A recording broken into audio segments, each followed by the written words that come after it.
If you like our short stories, please like, comment and subscribe. From the moment we arrived at Blackwood Hall, I sensed an unsettling atmosphere wrapping itself around the old estate like a tattered shroud. My companion, Dr. John Watson, had counselled me regarding the solemn nature of this case, yet I, Sherlock Holmes, perceived it rather as a fascinating puzzle. For though the locals whispered of ghosts and malevolent spirits, I have learned through experience that even the most outlandish tales typically hold a kernel of human mischief at their core. We approached the gates at twilight, the final rays of the sun melting into distant hills. The hall beyond stood austere and silent, its windows reflecting the blood-red sky. A single flickering lantern by the front entrance seemed to beckon us forward, yet also to warn of hidden sorrows within. Watson dismounted from our hired carriage first, his medical bag in hand, ever prepared to calm frayed nerves or patch up unexpected injuries. I followed suit, stepping gingerly onto the gravel drive, mindful of the hush that permeated the grounds. A fierce wind rustled the ancient oak trees, as if trying to dislodge centuries of secrets clutched in their gnarled branches. Mrs. Hudson, our reliable landlady at 221B Baker Street, had worried this expedition was too far afield, but the letter we received was so urgent that we were compelled to come. "Mr. Holmes, I beg of you to save my family from the torments that plague us after dusk," wrote Lady Beatrice Blackwood. The letter continued with trembling pleas of ghostly apparitions, spine-chilling wails at midnight, and children awoken by the rattling of unseen chains. Watson, ever the gentleman, was sympathetic to Lady Beatrice's distress. I, however, suspected subterfuge from the outset. A tall, stern-faced man in a dark suit ushered us across the threshold and into the grand foyer. This was Mr. Joseph Harding, the estate steward. With a half-bow he welcomed us with pointed civility. "Lady Beatrice awaits you in the drawing-room," he intoned, his gaze flickering past us as though anticipating some lurking presence. Before we could question him about the supposed haunting, he had already turned on his heel and glided silently down the corridor. Watson and I exchanged a brief glance of mutual curiosity, then followed. The hallway walls bore portraits of the Blackwood lineage, stern patriarchs and refined matrons, each painted with an intensity suggesting secrets best left in the tomb. "Holmes," Watson murmured, "I cannot say I believe in ghosts, yet does not this place seem unnaturally cold?" "Indeed, Watson," I replied, "but do not let the chill overshadow reason. The lines between atmospheric gloom and a carefully orchestrated hoax can be exceedingly thin." We soon entered the drawing-room, a dim space illuminated by a flickering fire. Overstuffed chairs and a heavy velvet sofa faced the hearth. Lace curtains, drawn tight against the window panes, were stirring faintly in the persistent draught. Seated close to the fire, Lady Beatrice Blackwood looked up at us with pleading eyes. She seemed haunted by more than mere superstition. Her sorrow was palpable, the dark circles beneath her eyes testifying to sleepless nights. "Mr. Holmes, Dr. Watson," she said softly, her voice trembling, "thank you for coming so swiftly. Every evening we hear dreadful sounds, chains scraping across the floor, low moans echoing in the corridors.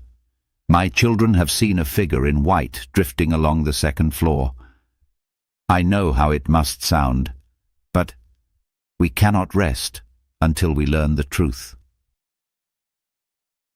I bowed slightly, taking in every detail, her unsteady hands, the single candle flickering beside her, and a side table bearing a small stack of old books, perhaps accounts of family history. Beside Lady Beatrice stood her brother, Sir Reginald Blackwood. He looked ill at ease in our presence, as if harbouring guilt or suspicion of his own. Still, he gave a curt nod of greeting. "My sister's nerves cannot take much more of this," he said brusquely. "The staff are on the verge of fleeing. The children are terrified. We need answers. If the cause is supernatural—" Holmes interrupted with the faintest hint of a wry smile.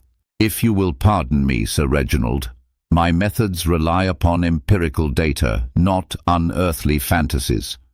Rest assured, whether these nightly disturbances are spectral or altogether more human in origin, I shall unravel the truth."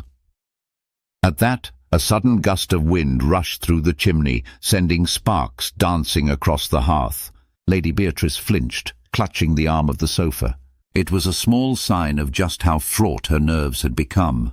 I knew Watson would offer what comfort he could, but it fell upon me to calm everyone's doubts by shining the light of reason into the shadows of Blackwood Hall. "Pray, lead on," I said, buttoning my coat. "Let us begin our investigation." Night descended swiftly over Blackwood Hall, and with it came the promise of restless spirits, or, as I more keenly suspected, cunning misdirections to fool the fearful. Watson and I dined with Lady Beatrice, Sir Reginald, and a timid governess named Miss Arabella West, who had been appointed to instruct the Blackwood children in literature and etiquette. Miss West was pale and quiet, her voice barely rising above the crackle of the fire. Still, she described the children's fright, how they woke crying in the early hours, babbling about a floating figure in the corridor and rattling chains under the floorboards. When we had at last finished our modest supper, Sir Reginald insisted on showing us the very places where the apparitions were most frequently encountered. The staff had retreated to their quarters, save for Mr. Harding, who hovered anxiously at the periphery. At intervals, his eyes flickered down long hallways or toward the broad staircase, as though expecting to glimpse some dreadful shape. Whether his unease was genuine or performed, I could not yet determine. I paused by an ancient portrait of a Blackwood matriarch, her painted stare heavy with disapproval. "Lady Constance Blackwood," read the nameplate, dated some 2 centuries past. According to Lady Beatrice, the family believed Lady Constance's spirit still roamed these halls when offended by the living. It seemed a rather convenient legend, I thought, for anyone wishing to cloak mischief behind a veneer of the supernatural. Together, Watson and I followed Sir Reginald up the creaking staircase. Our footsteps stirred faint echoes that carried through the darkness. The corridor upstairs was lit by a single candle in a wall sconce, casting wavering shadows on the faded wallpaper. At the far end stood a tall window, through which the moonlight spilled onto the floor like silver paint. "Just last night," Sir Reginald said, his voice strained, "my niece claimed she saw a ghostly figure drift through that window pane as though it were fog." Holmes, myself, stalked forward, carefully examining the wooden floorboards and the base of the window. With the tip of my walking stick, I prodded at a spot where dust seemed disturbed in a faint trail leading to the adjacent room. "There is sign of a passage here," I murmured. "Perhaps an inner route between the walls. You see how the dust pattern does not settle evenly?" Watson crouched beside me, curiosity alive in his eyes. "An inner route indeed, like secret corridors behind the panelling?" "It would not be unusual in estates of this era," I replied. "Aristocrats once employed hidden passages for privacy or to facilitate romantic liaisons. In more recent times, such passages can serve less savoury purposes." Sir Reginald, overhearing our exchange, glanced uneasily at the walls. "But we have no record of such a passage," he protested. "Yet evidence of it is beneath our very feet," I pointed out. "I intend to take a closer look tonight, if you'll permit it." A crack of distant thunder rolled overhead, and somewhere below in the house, a door slammed. The gusting wind might have been the culprit, but the timing made it sound almost like an omen. Shadows seemed to dance along the walls, shaped by lightning flashes beyond the window. In that tremulous glow, I glimpsed a look of genuine fear on Sir Reginald's face. We returned to the main floor and met Lady Beatrice in the foyer, where she clutched a shawl around her shoulders. "My children are finally asleep," she said, voice quivering. "Please, Mr. Holmes, find whatever walks these halls before it drives us all mad with fright." Watson offered a gentle reassurance. "Holmes will not rest until the mystery is solved, my lady." Mr. Harding approached, his footsteps almost too careful on the polished marble floor.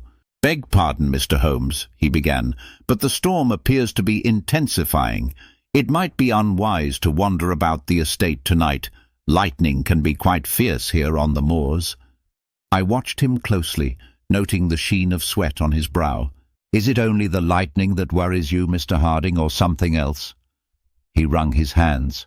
"It's just that so many have told tales of seeing a pale, drifting spectre in the corridor beyond the library. And the library is, shall we say, not the friendliest part of the house." I merely arched an eyebrow. "I find a library to be one of the friendliest places in the world, unless one has reason to fear the written word." With that remark, I signalled for Watson and Sir Reginald to accompany me. Lady Beatrice declined, pleading fatigue and apprehension. She retired upstairs, escorted by the silent Miss West. The rest of us lit candles and ventured into the library, a cavernous room lined with countless volumes and anchored by a massive oak desk near the window. No sooner had we stepped inside than a faint moan rippled through the hallway. It was low and sorrowful, reminiscent of wind passing through a narrow gap. Yet, with an ear trained for such trickery, I recognized something more deliberate. The sound seemed to emanate from the corridor just behind the library shelves. Watson and Sir Reginald exchanged startled glances, but I motioned for silence, creeping closer to the wall of books. "Observe," I whispered. "The moan is not consistent with natural air currents. Listen. It rises and falls every few seconds, almost as though someone were exhaling through a wooden tube."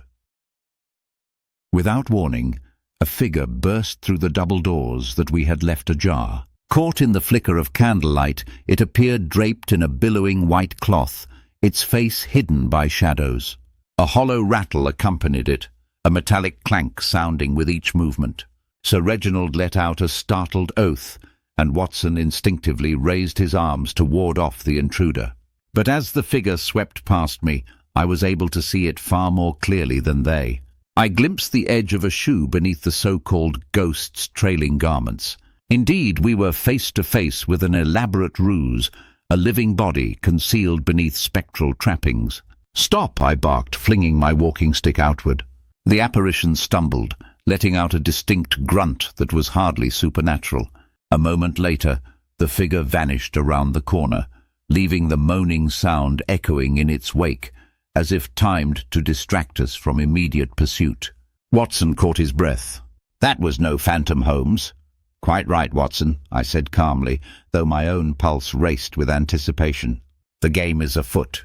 Determined to unmask our impostor, we immediately gave chase. The corridor was dimly lit by only a few candles, their flames trembling in the gusts that whipped through unseen cracks in the walls. At each turn, the echo of clanking chains and faint moaning urged us on, as though the very house conspired to keep the ghost always just out of reach. With Watson at my side, I moved swiftly, guided less by sight than by the unmistakable scuffling of feet on the worn floorboards. The figure's trailing costume rustled against the walls, leaving behind a faint trail of white threads. Our pursuit took us deeper into a neglected wing of Blackwood Hall, where dust lay thick and portraits hung askew. Finally, we arrived at a narrow door near the end of a seldom-used passage. I pressed my ear to the door. Silence reigned within, as if the occupant were holding their breath. With a firm gesture, I twisted the tarnished knob.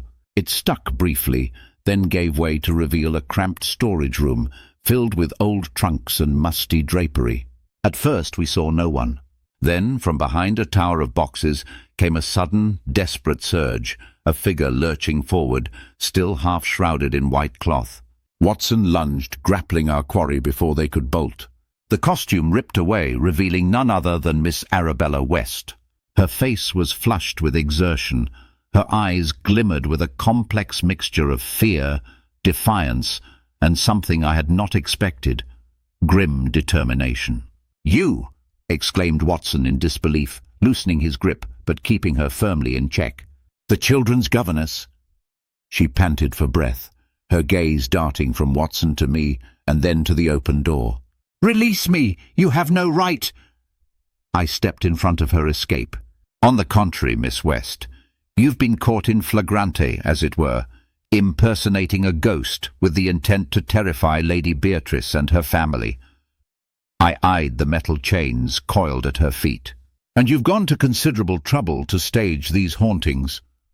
For a moment she was silent, her chest heaving. Then a bitter laugh escaped her lips. "I did what I had to do," Watson frowned. "But why? What could you possibly stand to gain?" Miss West's lower lip trembled. "Because this house, this wretched estate, owes me. You see, my father was once the Blackwood family solicitor. A decade ago, he uncovered evidence of a hidden codicil in the will of the late Lord Blackwood. But before he could present his findings, he died suddenly. Mysteriously, the documents vanished." She inhaled shakily, sending a swirl of dust motes dancing in the sliver of light. "That codicil would have guaranteed a portion of the Blackwood fortune to my mother, whose lineage was entwined with theirs. Yet Lady Beatrice's husband never acknowledged it. We were cast out, penniless. My mother died soon after, cursing this place for all the grief it caused us." Watson, ever the compassionate soul, glanced at me. "Holmes, if what she says is true—" I raised a finger, gesturing for silence. "Miss West, you believed that by tormenting the Blackwoods with ghostly illusions, you could drive them out or force them to retreat, leaving you to search the house unimpeded for these missing documents. Am I correct?" Her pale cheeks darkened with anger. "You have no idea how many nights I've torn through these corridors, rummaging in old chests, prying open walls. I had to keep them away, keep them frightened, so they wouldn't notice my late-night searches. I was so close. I found a hint of the codicil's location in the old family diaries, but you arrived before I could finish what I started." She shook off Watson's hold and stood tall, tears brimming in her eyes. "The children, I never wanted to harm them. Truly, I only used the haunting to push Lady Beatrice and Sir Reginald to leave the estate." A shuffle of footsteps behind us made all three of us turn. Standing in the doorway was Lady Beatrice herself, flanked by Sir Reginald and Mr. Harding. The flickering candlelight revealed shock on their faces. "Arabella," Lady Beatrice whispered, voice tight with hurt. "You have deceived us all." Sir Reginald stepped forward, his hands clenched. "If there was such a codicil, you should have come to us openly." Miss West shook her head fiercely. "You say that now, but your family has a history of dismissing truths that threaten your inheritance. Would you have honestly listened to me, a mere governess, or cast me out as you did my father?" At that she sank to her knees, the white cloth pooling around her. In that moment she no longer resembled a vengeful spirit, but rather a desperate woman, robbed of her last hope. I released a measured sigh. "If there is truth in your claim, Miss West, then justice demands we uncover it. But terrorizing this household with deception and illusions was a crime in itself." Watson placed a kind hand on her shoulder. "Holmes is correct. We will help confirm this codicil's existence, but you must atone for your methods." Behind us, Lady Beatrice pressed a trembling palm to her forehead, struggling to compose herself. "Then, if this codicil truly exists, we must find it and fulfill whatever obligations it entails. Our family name cannot remain burdened by ignorance or wrongdoing." Silence hung heavily in the musty air. Thunder rumbled again in the distance. As we made our way back toward the main part of the house, Miss West explained which diaries mentioned the missing document and precisely how she had identified the location. Concealed within a hidden panel near the old chapel on the estate grounds. Indeed, by dawn's early light I assisted Mr. Harding in prying open the panel, revealing a locked box of aged papers. Within lay the codicil that rightfully granted a sum to Miss West's mother's line. By midday, Lady Beatrice had summoned a magistrate to oversee the official validation. Though the matter of Miss West's subterfuge remained a serious offence, Lady Beatrice and Sir Reginald, swayed by compassion and perhaps by their own pangs of conscience, chose a more lenient path for her punishment, provided she relinquished her spectral intrigues once and for all. Watson and I packed our things that afternoon, the storm having passed. As we departed, the children peered shyly from an upstairs window, looking more relieved than frightened. Mr. Harding offered a stiff bow of gratitude, while Lady Beatrice delicately clasped my hand. "Mr. Holmes," she murmured, "despite the terror we endured, I thank you for restoring order. The memory of this haunting will linger, but we can now begin to mend what was broken." With a tip of my hat, I gave her a courteous nod. "The spectres born of guilt and secrecy are not so easily dispelled, Lady Beatrice. Yet reason and truth remain our best weapons against the phantoms that plague us." Watson and I climbed into our carriage, the driver flicking the reins. As the old estate receded into the distance, I reflected on the chilling nights and how swiftly fear takes hold when cloaked in ancient superstitions. Still, our task was complete. The ghost had been exposed as a woman driven by desperation and family injustice. Whether the house retained any real hauntings or whether the moors carried the memory of older, darker deeds, I left to the superstitions of those who prefer such tales. For my part, I chose to believe that no spectre, save human cunning, walked those halls. Yet sometimes, in the corner of my mind, I found myself recalling that night's flicker of candlelight upon drifting white cloth, and the moan that echoed so uncannily through the corridors. If there was any true spirit within Blackwood Hall, it had been silent witness to our investigation, content to let mortal hands play out their mortal intrigues. Thus concluded the affair at Blackwood Hall, where we discovered that the only true horror is the darkness of secrets, and the only path to resolution, the lamp of truth.